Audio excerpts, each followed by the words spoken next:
नमस्कार, मैं हूं श्वेता झा और आप देख रहे हैं आज तक।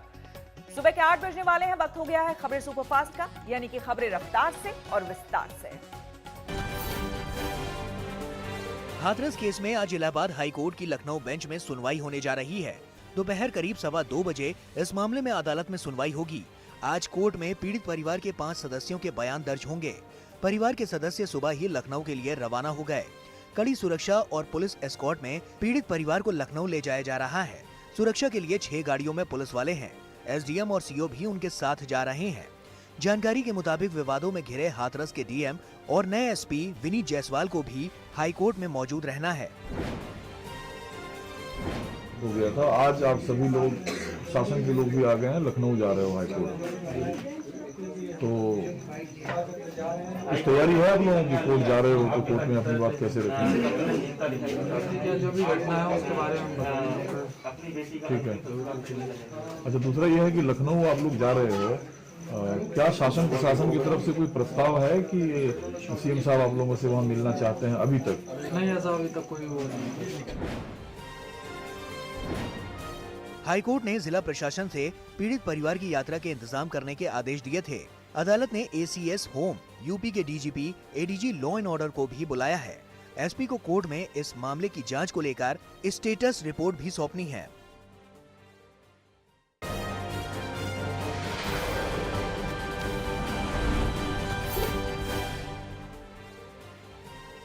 बयानबाजी, दावे, प्रतिवादे और कई सनसनीखेज थियरी के बाद सीबीआई ने हाथरस केस को अपने हाथ में ले लिया है।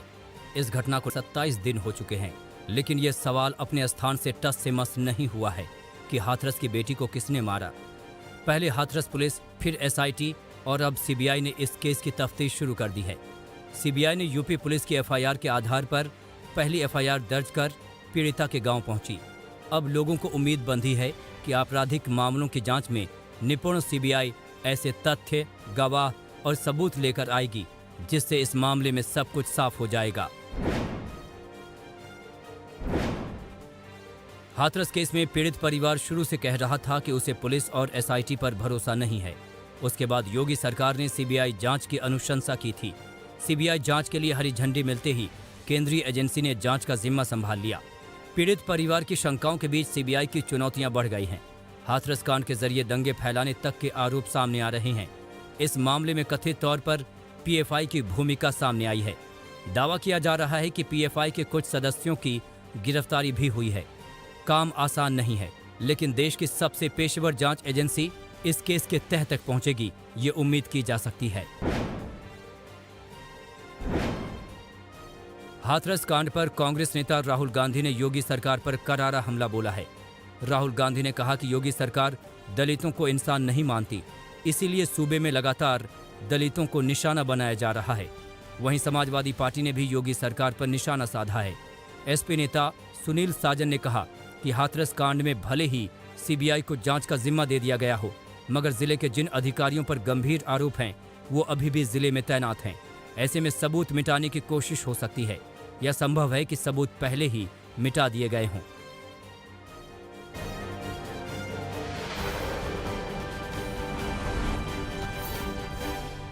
यूपी के लखीमपुर खीरी में 3 दिन से लापता लड़की की लाश बरामद हुई है। नाबालिग लड़की का शव कल गन्ने के खेत में मिला। घर वालों ने इस मामले में गुमशुदगी की रिपोर्ट दर्ज करवाई थी, लेकिन 3 दिन तक कोई सुराग नहीं मिला। फिलहाल पुलिस ने शव को पोस्टमार्टम के लिए भेज दिया है। करौली में पुजारी की हुई हत्या कांड की जांच अब सीबीसीआईडी करेगी। राजस्थान की गहलोत सरकार ने इसका आदेश दे दिया है। कल ही राज्य सरकार ने यह फैसला किया। उधर पुलिस ने मामले में दूसरे आरोपी को भी गिरफ्तार कर लिया। अब तक 2 आरोपी गिरफ्तार किए जा चुके हैं, जबकि 6 आरोपी अभी भी फरार हैं। कल जिस आरोपी को पुलिस ने पकड़ा उसका नाम दिलखुश मीणा है। जांच पड़ताल के बीच करौली की घटना को लेकर मुख्यमंत्री गहलोत ने बीजेपी पर निशाना साधा है। उन्होंने आरोप लगाए हैं कि बीजेपी 2 परिवारों के झगड़े को समुदायों का झगड़ा बनाकर राजस्थान का माहौल खराब करने की कोशिश कर रही है। उन्होंने ये भी कहा कि करौली की वारदात पर राजस्थान पुलिस ने फौरन मुख्य आरोपी को गिरफ्तार कर लिया। यूपी सरकार को भी चाहिए कि वो गोंडा में पुजारी को गोली मारने की घटना में फौरन कार्रवाई करे। लखनऊ में बीती रात ईदगाह ऐशबाग के करीब जबरदस्त आग लग गई। इस घटना में कई झुग्गियां चपेट में आ गईं। हादसे की खबर मिलते ही दमकल की गाड़ियां मौके पर पहुंची और आग बुझाने में जुट गईं। बताया जा रहा है कि वहां रखे गैस सिलेंडर में धमाका भी हुआ। फिलहाल हालात काबू में बताए जा रहे हैं।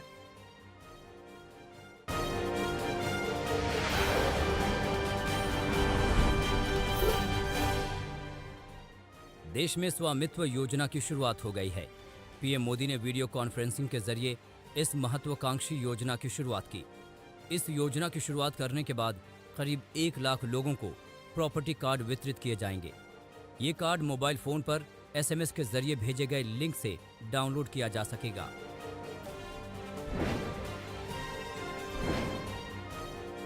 पंचायती राज मंत्रालय के तहत शुरू हुई इस योजना से 6 राज्यों के 763 पंचायतों के 1 लाख लोग लाभान्वित हो रहे हैं। इनमें उत्तर प्रदेश के 346, हरियाणा के 221, महाराष्ट्र के 100, मध्य प्रदेश के 44, उत्तराखंड के 50 और कर्नाटक के 2 पंचायत शामिल हैं।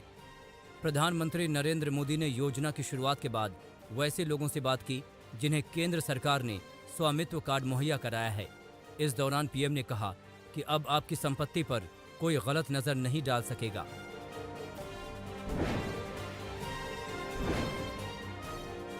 बिहार में बीजेपी के चुनावी अभियान का आगाज हो गया। बिहार में गया के गांधी मैदान में हुई चुनावी जनसभा में बीजेपी के राष्ट्रीय अध्यक्ष जेपी नड्डा ने आरजेडी सुप्रीमो लालू प्रसाद यादव पर निशाना साधा। नड्डा ने कहा कि लालू राज में सब चला गया। डाक बंगला चौराहे पर शाम को खड़ा होना मुश्किल था, कोई भी सुरक्षित नहीं था। इस दौरान उन्होंने बीजेपी सरकार की उपलब्धियों का बखान किया, तो वहीं कहा कि बीजेपी अपना रिपोर्ट कार्ड लेकर जनता के बीच आ रही है।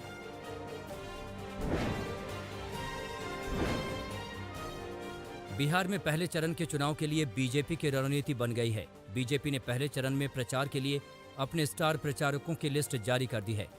इस लिस्ट में प्रधानमंत्री नरेंद्र मोदी, गृह मंत्री अमित शाह और रक्षा मंत्री राजनाथ सिंह समेत करीब 30 नेताओं के नाम हैं।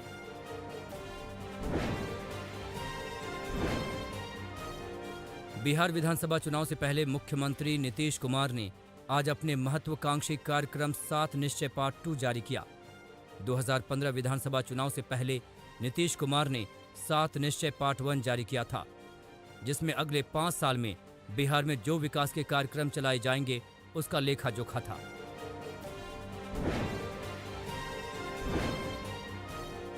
सात निश्चय पार्ट 2 में नीतीश कुमार ने सबसे पहली प्राथमिकता युवाओं को दी है। इसके अंतर्गत पिछले 5 साल से युवाओं के लिए जो भी कार्यक्रम चल रहे थे उसको अगले 5 साल भी जारी रखने का निर्णय लिया गया है। मसलन उच्च शिक्षा के लिए बिहार स्टूडेंट क्रेडिट कार्ड योजना। इसके अलावा नीतीश कुमार 12 और 13 अक्टूबर को वर्चुअल रैली करेंगे।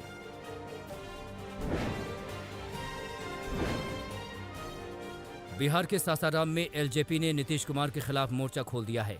एलजेपी प्रत्याशी रामेश्वर चौरसिया ने यहां प्रचार किया और नीतीश कुमार पर सीधा निशाना साधा। रामेश्वर चौरसिया ने कहा कि बीजेपी का कमल लूटकर जेडीयू अपनी तीर बना रहा है, मगर जेडीयू को हम कामयाब नहीं होने देंगे।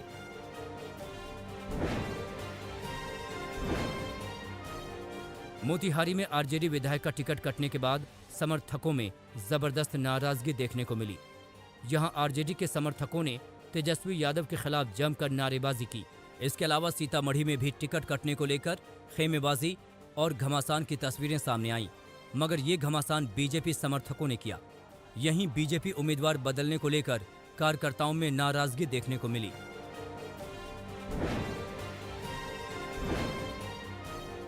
यूपी के देवरिया में उपचुनाव का टिकट न मिलने से नाराज पार्टी की एक महिला कार्यकर्ता ने कांग्रेस के राष्ट्रीय सचिव सचिन नायक पर गुलदस्ता दे मारा, जिसके बाद बवाल मच गया। सचिन नायक को गुलदस्ता चलाकर मारे जाने पर कांग्रेस कार्यकर्ता भड़क उठे। आक्रोशित कार्यकर्ताओं ने महिला कार्यकर्ता की जमकर पिटाई कर दी। इस घटना से मौके पर अफरा तफरी मच गई। हंगामे के बाद 2 लोगों को पार्टी से निष्कासित कर दिया गया।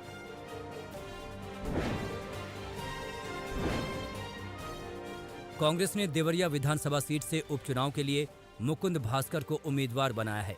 सचिन नायक कांग्रेस के राष्ट्रीय सचिव हैं और उनके पास यूपी का प्रभार भी है। सचिन नायक देवरिया में कैंप कर लगातार चुनाव की तैयारियों पर नजर रख रहे हैं।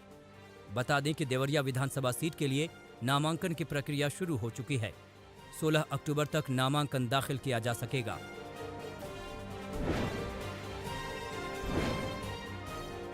6 राज्यों की 56 सीटों के लिए उपचुनाव नवंबर में होंगे। 10 नवंबर को वोटिंग के परिणाम आएंगे। इसीलिए उपचुनाव को लेकर पार्टियों ने अपनी तैयारी पुख्ता कर ली है। 5 राज्यों के उम्मीदवारों की लिस्ट बीजेपी ने जारी कर दी है। उधर गुजरात में कांग्रेस से बीजेपी में शामिल हुए 5 पूर्व विधायकों को बीजेपी ने टिकट दे दिया है।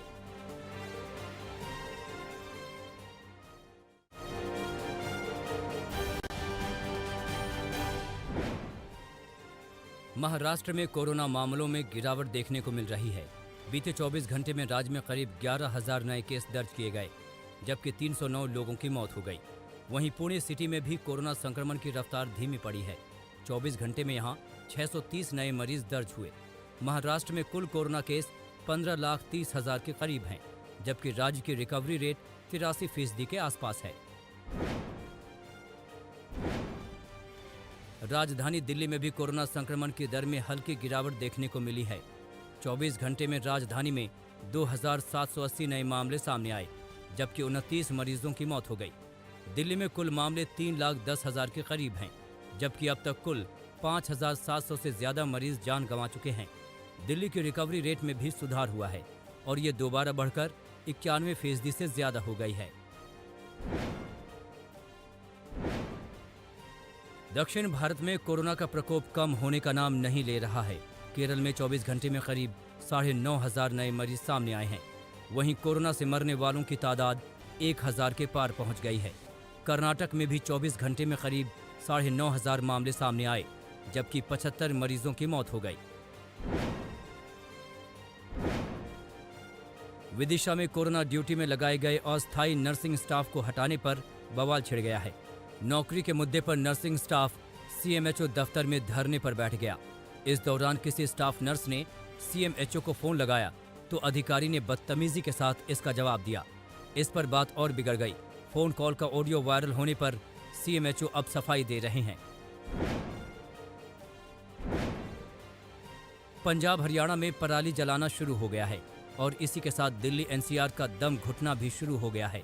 रविवार को दिल्ली का AQI स्तर 260 से भी ज्यादा पहुंच गया, जो बहुत खराब की कैटेगरी में है। आशंका जताई जा रही है कि अगले कुछ दिनों में राजधानी में प्रदूषण और तेजी से बढ़ेगा। कोरोना महामारी के बीच ऐसे हालात उन लोगों के लिए ज्यादा मुश्किल हैं जो पहले से सांस की बीमारियों से जूझ रहे हैं। पंजाब हरियाणा में पराली जलाने पर रोक के बावजूद किसान मानने को तैयार नहीं हैं। मोहाली के खेतों में किसानों ने दिन दहाड़े आग लगा दी। अमृतसर में भी किसानों ने पराली जलाने से तौबा नहीं की है। किसानों का कहना है कि उनके पास खेती के लिए कोई दूसरा तरीका नहीं है। उधर बरनाला में पराली नहीं जलाने की नसीहत देने वाले सरकारी होर्डिंग पर किसान भड़क गए और इस पर कालिख पोतकर अपना गुस्सा जताया। उधर यूपी के शामली में भी रोक के बावजूद पराली जलाने की घटनाएं हो रही हैं। एक किसान पर एसडीएम ने 2,500 रुपए का जुर्माना ठोका है।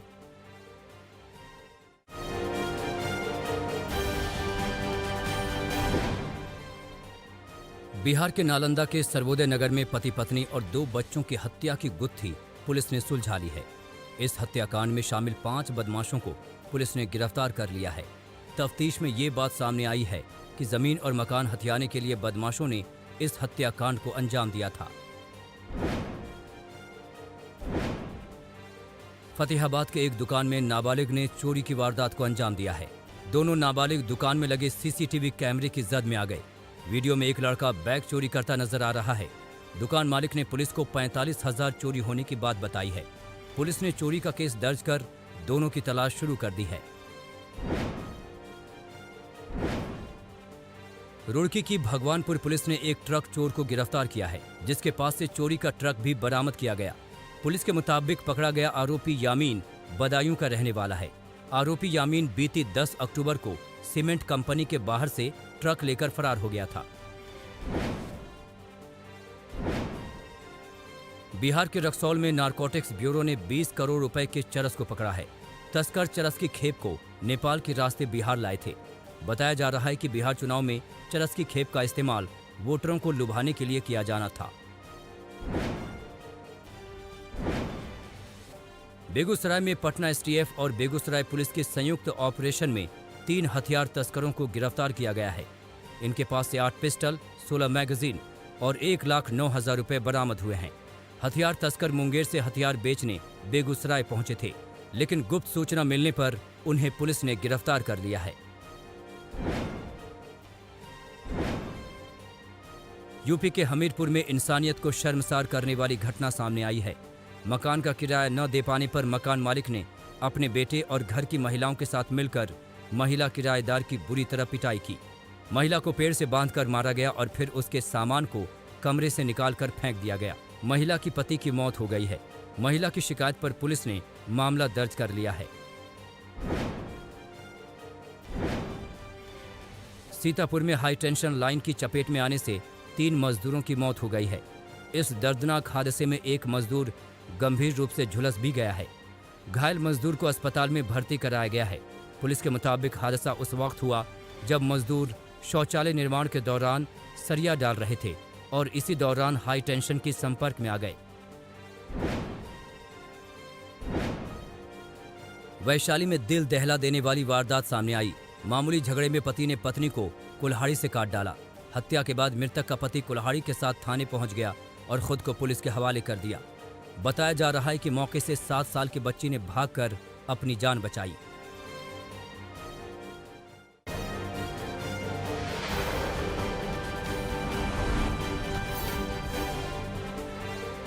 लीबिया से राहत भरी खबर आई है। वहां अगवा सभी 7 भारतीयों को पुलिस ने रिहा करा लिया है। कंस्ट्रक्शन और ऑयल कंपनी में काम करने वाले सभी 7 लोगों का पिछले महीने उस वक्त अपहरण किया गया था जब वो सभी त्रिपोली एयरपोर्ट जा रहे थे। जिन लोगों को अगवा किया गया था वो सभी यूपी, बिहार, गुजरात और आंध्र प्रदेश के रहने वाले हैं। उनकी रिहाई के लिए लीबिया में भारतीय दूतावास के अधिकारी लगातार स्थानीय प्रशासन से संपर्क में थे।